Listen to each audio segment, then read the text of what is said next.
Honourable Member Shri Asauddin Owaisi. Speaker sir, आपका बेहद शुक्रिया कि आपने मुझे आज बोलने का मौका दिया। सर, मैं अपनी बात का आगाज करने से पहले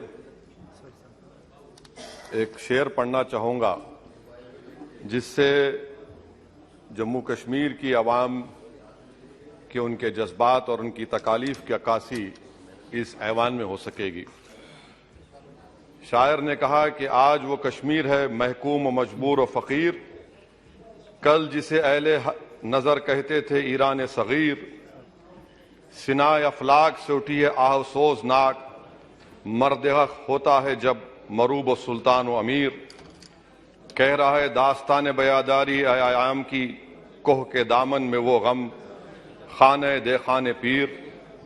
और किसी और जगह पर एक शायर ने अच्छा कहा कि घात में सयाद पहलू में है खटकता तीर का, एक पहलू ये भी है कश्मीर की तस्वीर का।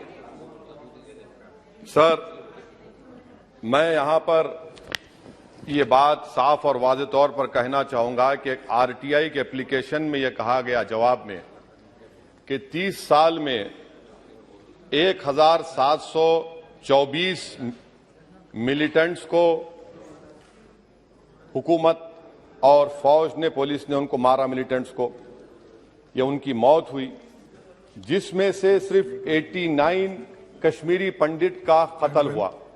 और सर, हैरत की बात यह है कि कश्मीरी पंडित के ताल्लुक से बड़े गम और आंसू बहाए जाते हैं, मगर 30 साल में एक ही आदमी को कोर्ट ने उसको सजा दी, और विटनेस कौन था? कश्मीरी मुसलमान हरदनाथ वंचू के कत्ल के केस में। मैं सरकार से मुतालबा करता हूं कि एक आजादना कमीशन को फौरन बनाया जाए ताकि सच्चाई और हकीकत सामने आ जाए, दूध का दूध और पानी का पानी हो जाए। और हैरत अफसोस इस बात का है कि 1500 नॉन पंडित हिंदुओं का भी कत्ल हुआ मिलिटेंट्स की तरफ से, मगर उनके बारे में कोई आंसू नहीं बहाया जाता, उनके बारे में कोई पिक्चर नहीं बनती अपनी जेब गर्म करने के लिए। सर, दूसरी बात यह है कि जो बात यहां पर सरकार की तरफ से कही गई कि जो डिलिमिटेशन हुआ, असेंबली और पार्लिमानी हलकों की जो हदबंदी की गई, वो बड़ा ही साफ सुथरे तरीके से किया गया। कितना साफ सुथरा था देखिए सर, अनंतनाग को उन्होंने मिला दिया पूंछ और राजौरी से, इतना साफ सुथरा था कि साउथ कश्मीर एक ऐसा इलाका है जो कंप्लीट एथनिकली कश्मीरी है, वहां से आप उसको मिला दिए पूंछ और राजौरी में। अगर दिसंबर में इंतखाबात होंगे तो मुगल रोड तो बंद होगी, तो किसी को आना है तो डोडा, उधमपुर, जम्मू, पूंछ से उसको आना पड़ेगा। कितने डिस्ट्रिक्ट क्रॉस करेंगे? यह आपका साफ सुथरा मुजाहरा है।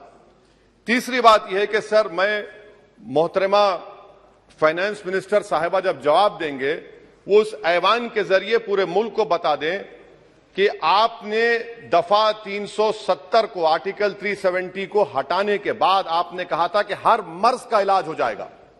मर्ज का इलाज नहीं हुआ, मर्ज बढ़ गया। जो मर्ज नहीं था पहले, वो मर्ज बढ़ चुका है। मैं आपके जरिए से मोहतरमा फाइनेंस मिनिस्टर साहिबा से जानना चाहूंगा कि इस ऐवान पर आप रख दें कि कितना एक पैसा इन्वेस्ट हुआ नहीं हुआ। एमओयू की बात मत करिए, कागजात तो बहुत निकलेंगे, मगर एमओयू नहीं बल्कि एक पैसा कितना आपने इन्वेस्ट कश्मीर में करवाया। दूसरी बात यह है सर, एक तरफ सरकार बोलती है हम प्राइवेटाइज करेंगे पूरे मुल्क में, एलआईसी और सब चीज, मगर यहां पर हॉर्टिकल्चर को पब्लिक सेक्टर अंडरटेकिंग बना दिया गया। जो कश्मीरी अपना सेब बेचता था, आप उसको कह रहे हैं नहीं अब हम पीएसयू बना दिए। यह आपका साफ सुथरा और आपकी राह दिखाता है। पावर आपका बरकी का, आपने उसको सेंट्रल पीएसयू से जोड़ दिया। तीसरी बात यह सर, आपकी इकोनॉमिक पॉलिसी है क्या फिर कश्मीर के लिए? यहां पर एक पॉलिसी, वहां पर एक पॉलिसी, कौन सी कंटिन्यूएशन है? आप तो यहां पर एक अपना रहे हैं, वहां पर अलग लोग अपना रहे हैं, इसमें कोई इंटीग्रेशन नहीं है। सर, फार्मा ट्रेडर्स पर दावे हो गए, रेट पड़ गया। जो सप्लायर्स है उन पर रेट पड़ गया। टोल पोस्ट खत्म कर दिया आपने। 114 राइस मिल बंद करने के दहाने पर आ गए। इसका जवाब नहीं है सही है गलत है। अच्छा सर, फिर आप देखिए कि एक और बात मैं आपके गोशे गुजार करना चाह रहा हूं कि इकोनॉमिक डिपेंडेंस आप इतना कर दे रहे कश्मीरियों के ऊपर। यानी आप कल ये बताएंगे, मैं खत्म कर रहा हूं सर, कल आप ये बताएंगे कि नहीं नहीं हमने तो इतना पैसा दिया था। सर कि आप ये इकोनॉमिक पॉलिसी क्या है आपकी? और अनएम्प्लॉयमेंट कितना है सर कश्मीर में आज? अनएम्प्लॉयमेंट सर आज कश्मीर में 7.2% है। ऑल इंडिया पूरे भारत में ज्यादा अनएम्प्लॉयमेंट है। तो 370 निकाल के आपने क्या किया सर? अनएम्प्लॉयमेंट वहां और बढ़ गया।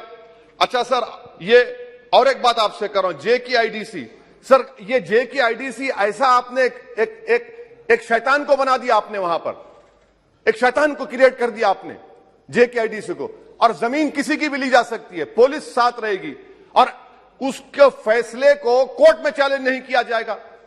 ये जमहूरियत है ना, जमहूरियत में गलत फैसलों को कोर्ट में चैलेंज करेंगे, माने जमीन किसकी भी ले लेंगे, पुलिस का ऑफिसर साथ देंगे। तो इसीलिए सर हम ये कहना चाह रहे हैं कि हर एतबार से आपने वहां पर कोई गलत पॉलिसी की और अखलाकी तौर पर, आईनी तौर पर कन्वेंशन जो है, ये बजट को यहां नहीं डिबेट करना चाहिए। इस बजट को तो वहां के मुंतखब शुदा अवामी नुमाइंदों को बहस करनी चाहिए। यहां पार्लियामेंट में बैठकर हम एक जम्मू का, कश्मीर का कैसे बजट पास करेंगे? तो गैर अखलाकी बात है, कन्वेंशन के खिलाफ है और इसको बताता है कि आपका मंशा और मकसद क्या है, कि आप यहां पर कठपुतली की तरह कंट्रोल करना चाह रहे हैं। और क्या कश्मीर में मिलिटेंट्स एक्टिविटी नहीं, लोग नहीं मर रहे वहां पर, सिविलियन कैजुअलिटीज नहीं हो रही, बराबर हो रही है वहां पर। तो इसीलिए सर हम आपसे अपील कर रहे कि आप इन हालात को, खत्म कर रहा हूं सर, इन हालात को देखिए। और कश्मीर की जामा मस्जिद को क्यों नहीं खोलते सर? आप खोलिए ना जामा मस्जिद को, आने दीजिए। आपने जर्नलिस्ट फहाद शाह को पकड़ लिया, क्यों पकड़ा आपने? एक नहीं दो यूएपीए केसेस लगा दिए। आप बोलते हैं हम दिल और दिमाग को जीतना चाहते हैं। कहां दिल और दिमाग को जीत रहे हैं आप तो वहां पर अपने जोर और जबर की बुनियाद पर जमहूरी तरीके से जो आवाजें उठ रही उनको दबा रहे हैं आप। मैं इसकी मजम्मत करता हूं सर, और मैं इस बजट के खिलाफ अपने खड़ा हूं बोलने के लिए। आपका बेहद शुक्रिया।